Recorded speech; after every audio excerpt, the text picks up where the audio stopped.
నీ కృప లేని క్షణము, నీ దయ లేని క్షణము. ఒక పాట పాడచ్చు 448 మన పాటల పుస్తకాల్లోంచి 448 పాట పాడచ్చు.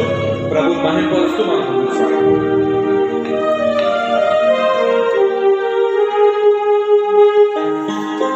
యేసయ్యా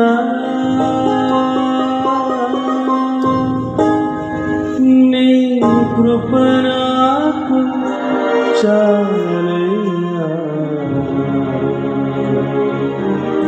నీ కృప లేనిదే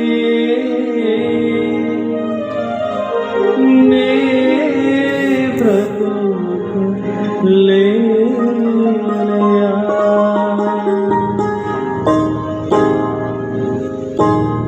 నీ కృప లేని క్షణము, నీ దయ లేని క్షణము నేను వించలేను యేసయ్యా. నీ కృప లేని క్షణము, నీ దయ లేని క్షణము నేను వించలేను యేసయ్యా.